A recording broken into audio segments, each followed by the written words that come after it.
بسم الله الرحمن الرحیم. موږ تاسو سره یو ټاپک ډسکس کوو چې هغه ټاپک دی ډیورین لاین کوم ته چې پاک افغان سرحد ویلی شي. صحیح ده.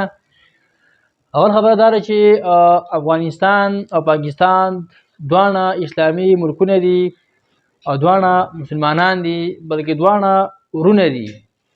صحیح ده. دا خو دې په منځ کې تعلق دی چې دا غټ تعلق دی د مسلمانانو ملکونو منځ کې. صحیح ده. او بل یعنی پیغمبر صلی الله علیه وسلم فرمایي چې د مسلمان مثال د یو جسم دی. صحیح ده. او چې جسم کې یو حصه هم په تکلیف کې وي نو ټول جسم ناقلاره او ټول جسم ته تکلیف رسیږي. دغه نه یعنی دا د مسلمان مبارک د پیغمبر صلی الله علیه وسلم بهترین حدیث دی چې دې ته پته ولګېدله چې دواړه مسلمانان دي او بیا د مسلمانانو چې کوم مثال دی دا د یو جسم دی. صحیح ده. او نن وګورو نو بیا پاکستان او سره افغانستان دواړه ډېر زیات اختلافات لري او هغه اختلافات بالکل داسې ښکاره دي لکه موږ وګورو یو معمولي کرکټ میچ ولنئ یا بل داسې حالات واقعات دي چې په یو بل په ګټه باندې خفه کېږي او په تاوان خوشحالي او ښکاره بالکل باقاعده دې اظهار کوي. یعنی په دې کې څه کمزورۍ دي یا څه وجوهات دي، کوم واقعات دي چې دا هر څه د دې په سبب جوړ شوي دي موږ ته. یعنی لکه کله چې برصغیر فاق وحید نه برطانیه تلله او پاکستان او هندوستان ته ازادي ورکوله نو هغو یو دوه مسلې هم داسې پرېښې وې چې پاکې یو مسله کشمیر پرېښی دی، مسله کشمیر. صحیح ده. او بله چې کوم دی دا یعنی ډیورین لاین پرېښی دی، یعنی کوم ته چې پاک افغان سرحد ویلی شي. دا داسې مسلې وي او په دې کې چې کوم دا ډیورین لاین دی دا خو داسې مسله وه، داسې اګریمنټ شوی دی چې دا پاکستان د ازادۍ نه مخکې شوی دی. او یعنی انګریزان همیشه لپاره مسلمانانو ته مسلې جوړوي او مسلو کې رابندوي. خو دا کوم اګریمنټ شوی دی، کوم معاهده شوې ده، په دې کې یوازې نه انګریزان ککړلي بلکې په دې کې د افغانستان دا چې کوم مشرانو یعنی کوم یعقوب شاه ورته ویلی شي، یعقوب شاه، دغه دې نه بعد چې کوم دی امیر عبدالرحمن، دې هم په دې ډیورین لاین چې کوم اګریمنټ و په دې کې دې پوره لاس و. او بل ته په دې هم ځان خبر کوي چې د دې مسلې د وجې نه خاص کر چې کوم پښتانه دي دوی ته ډېره مسله جوړه شوې ده. دوی ډېر ځای ته د مسایلو ښکار شوي دي او دوی تقسیم کړي دي، دوی طاقت ختم کړی دی. یعنی دا ډیورین لاین اصل کې د پښتنو دپاره یو غټ نقصان دی، هغه کې شوی دی او سازش دی چې د پښتنو خلاف شوی دی. په دې سازش کې د افغانستان هغه مشران هم شامل دي او انګریزان خو دغه موږ ګیله نه کوو چې هغوی دا کار کاو. نو د دې په شا باندې چې کوم ریل هسټري دا کوم تاریخ دی زه به د نن په هغه باندې لږ شان ډسکس کوم، تاسو به باندې په اسانه باندې پوه شئ. کوم چې په تاریخ په پاڼو کې موجود دي چې کوم ما مخکې نوم ذکر کو یعقوب شاه دې معاهده کړې وه د انګریزانو سره او انګریزان په هغه وخت کې برصغیر پاک وهند باندې په راج کې په حکومت کې چې هغه معاهده په 1876 کې کړې وه. او معاهده دا وه چې د معاهدې چې کوم نوم و په کوم نوم سره په تاریخ پاڼو کې موجود ده هغه وه ګند میک معاهده وه. او د ګند میک معاهدې مطابق چې کوم انګریزو دی به سالانه 6 لاک روپۍ ورکولې یعقوب شاه له. صحیح ده. او دا رنګې د دې معاهدې مطابق چې کوم یاغستان دای حواله کړی و انګریزانو ته. صحیح ده. بیا د یعقوب شاه نه بعد په 1880 کې امیر عبدالرحمن رالی، انګریزانو راوست او د هغه امیر یې کو، بیا دې حکومت کاو. او دغه رنګې په 1885 کې کوم شمال سیټ کوم د افغانستان شمال سیټ کوم روس و هغه په 1885 کې څه علاقې قبضه کړې وي. یعنې زه ته په دې باندې ډېر شارټ کټ تاریخ ډسکس کوم، تاسو په اسانه باندې پوه شئ. کې تاریخ ډېر اوږد دی، چې کوم واقعات دي ډېر اوږد قصې شوي دي، خو زه به ته شارټ کټ په دې باندې رڼا کوم، تاسو به په اسانه پوه شئ. څه علاقې قبضه کړې وي. دغه رنګې چې کوم انګریزو دلته په برصغیر پاک و هند باندې هغه هم په هیره کې او هیره یې محسوسوله د روس نه، چې چېرته دا روس دې مخته رانشي او زمونږ په علاقه باندې مداخلت شروع نه کړي، موږ ته مسلې جوړې نه کړي. دغه رنګې بیا په 1893 کې یوه معاهده وکړله د امیر عبدالرحمن، چې د دې معاهدې نه مخکې د امیر عبدالرحمن دا ګندمک معاهده وچېړله، چې دې په وجه سره انګریزانو امیر عبدالرحمن له د 6 लाख روپیو په ځای باندې پیسې 12 लाख ورکولې، بیا ول هغه پیسې سیوا کړلې 18 लाख به ورکولې. دغه رنګې مزید هم تحفې ورکړلې امیر عبدالرحمن له، چې په 1893 کې بیا چې کوم د یاغستانو دای تقسیم کو د ډیورین لاین په شکل کې. اصل کې د یاغستان ټکی ما بار بار استعمال کو، دا په تاریخ په پاڼو کې ذکر دی چې یاغستان چې کوم مطلب دی دا اصل کې د پارسی زبان لفظ دی، د پارسی زبان لفظ دی، او دې معنی دا باغی یعنی د باغیانو علاقې. یاغستان دی په هغه وخت کې کوم علاقو ته وایو، یعنی کوم چې موجوده باجوړ دی، دیر دی، چترال دی، دغه رنګې مهمند دی، خیبر دی، کرم دی، وزیرستان دی، یا څه علاقې عامه افغانستان کې وي، کوم ته چې کونړ ویلی شي، کوم ته چې اسمار ویلی شي، یا اسداباد شو، یا لالپوره شوله، کافرستان شو، دا علاقې په دې یاغستان کې شمیرل شولې. او دغه رنګې چې کوم د یاغستان ورته به آزاد قبایل ویل، آزاد قبایل یعنې دې په ځان باندې د چا حکمراني نه منلې، بالکل دا خود مختار وو.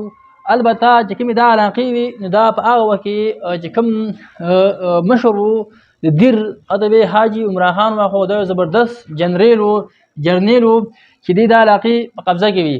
خو دغه رنګې دغه سازش چې کله وشو 1893 کې انګریزو یو وپت لېږلی و کابل ته، چې هغه وپت چې کوم دی 3 میاشتې تېرې کړې وې، او چې هغه وپت چې کوم دی په مشرۍ کې د چا و چې د هغه نوم دی مورټیمر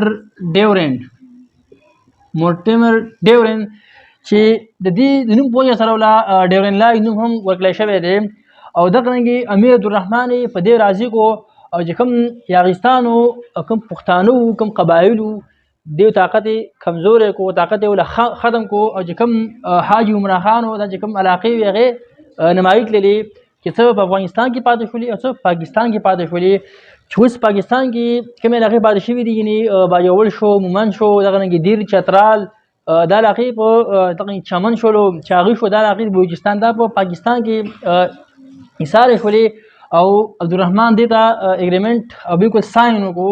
او دغه رنګې او څه علاقې په افغانستان کې پاتې شولې، مچ کومې ذکر چې اسمار شولو، دغه رنګې چې کوم کونړ دی یا نور علاقې دي، لالپوره، کافرستان، دا علاقې هلته پاتې شولې. خو دا خبره هم یاد ساته چې کوم د یاغستانو دا آزاد قبایلو دا نه د افغان ماتحتو او نه د انګریزو ماتحتو، بالکل آزاد خلک وو. خو اصل کې انګریزو ویره محسوسوله د روس نه، چې دې په وجه سره انګریزو ځان محفوظاو د روس نه. نو د ځان دپاره چې کوم دا پاک افغان بارډر یا ډیورین لاین و، دا لیکه ځان دپاره یو ډیفینس لاین جوړ کړو، ځان دپاره یو بفر زون جوړ کړو، چې دې په وجه سره انګریز محفوظ شو. خو نقصان یې پښتنو ته ورسېدو، او د مسایلو ښکار پکې پښتانه شو، چې بالکل نمایي شو، طاقت یې کمزوری شو. بیا دا هم یو اهم پوینټ دی چې دا د پاکستان او افغانستان چې کوم تعلقات دي په دې باندې ډېر اثر پرې باسي. بل طرف ته چې کله په 1946 کې کله پاکستان په وجود کې راتلو، یعنې امکانات یې واضح شو، او پاکستان ته ازادي ورکولی شوله. دغه رنګې په دې وخت کې د کابل نه یو خط ولېږلی شو، چې کوم د پاک یعنې چې کوم برصغیر پاک و هندو هلته کوم وایسرای و، هغه وخت کې هلته یې خط ولېږو چې تاسو پاکستان هندوستان ته ازادي ورکوئ. خو بل طرف ته زموږ چې کوم اګریمنټ شوی دی 1893 کې، په دې باندې هم خبره پکار ده. خو په جواب کې چې کوم وایسرای و هغه څه حرکت ونه کړو، بلکې څه غوږ یې په ونه ګراو، مسله یې دغه رنګ یې پرېغوستله. او بیا افغانستان هم دغه رنګې پزی پاتې شو. خو بیا چې کله په 1947 کې پاکستان په وجود کې راغلی، نو پاکستان چې کوم دا ډیورن لاین و دا د ځان لپاره یو انټرنیشنل بارډر تسلیم کو. دا بارډر پاکستان په 1947 کې تسلیم کړی دی او دا نه بعد ذکر نه دی کړی چې یا بارډر دی بګدا پاکستان خپل بارډر غني. او یعنی دا خبره شوله په دې کې چې بله کومه خبره ده، یعنی په 1947 کې چې کله اقوام متحده او یو ان او هلته افغانستان یو قدم پورته کړی و چې هر پاکستان خلاف و، او دا قدم هندوستان هم نه دی پورته کړی چې د پاکستان بالکل ازلي دشمن دی او اوس هم خطرناک دشمن دی. یعنی د پاکستان چې کوم ازادي وه هغې چیلنج کړې وه او د هغه نه انکار کړی و، باقاعده مخالفت کړی د پاکستان، چې دغه مخالفت هم د پاکستان او د افغانستان چې کوم تعلقات دي په دې باندې ډېر اثر پرې باسي. بیا چې کوم یعنی افغانستان او پاکستان دي دې تعلقاتو باندې دا اثر پرېوتل دغه مسایلو د وجې نه. خو بل طرف ته افغانستان چې کوم دی هغه چې کوم دا ډیورن لاین معاهده ده هغې دا خبرې کوي چې کوم امیر عبدالرحمن دی چې دا معاهده یې د 100 لپاره کړې وه چې دا معاهده به 100 کاله پورې اخوا بیا دا معاهده ختمیږي ماتېږي به. او دا خبره هم کوي چې په دې معاهده کې دا خبرې هم شامل وي چې کوم افغانستان او پاکستان چې کوم سرحد دی دی به آزاد تجارت کوي، یو بل ته به اوړي راوړي، بالکل دا څه به کېدل به هغه وکړي. خو بیا څنګه وخت تېرېږي حالات بدلېږي، یعنی حالات پرامن نه و، سازګار نه و.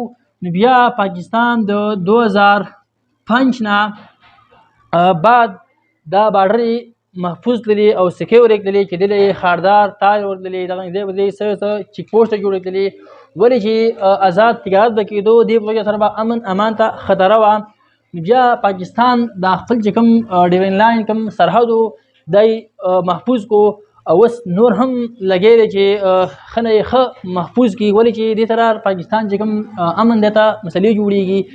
نو دا د پاکستان او د افغانستان چې کوم ډیورن لاین سرحد باره کې کوم یو شارټ هسټري وه، ما دغه ډېر په اسان الفاظو کې بیان کړله او تاسو په دې باندې څه نه څه په اسانه باندې پوه شوي ویو. خو بله خبره دا هم ومنه چې کوم دا ډیورن لاین معاهده ده نو دا افغانستان نه مخکې منلې ده او نه اوس مني. یعنې چې کوم کرزی راغلی حکومت یې هغه هم دې انکار کړی دی، کوم اشرف غني راغلی هغه هم دې انکار کړی دی.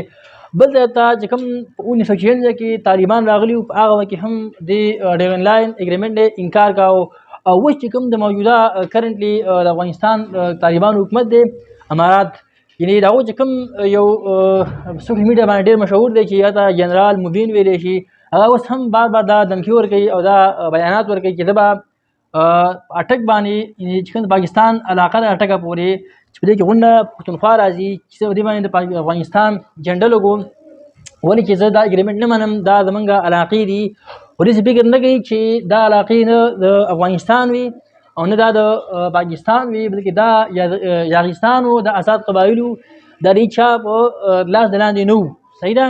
نو په دې باندې د هغې اوس هم دعوې کوي، خو پاکستان په دې خبر باندې توجه نه ورکوي، ولې چې پاکستان دا د ځان لپاره 1947 کې خپل یو بارډر تسلیم کړی دی انټرنیشنل، لهذا دا یو شارټ هسټري وه، تاسو به په دې باندې ډېر په اسانه باندې پوه شوي وئ.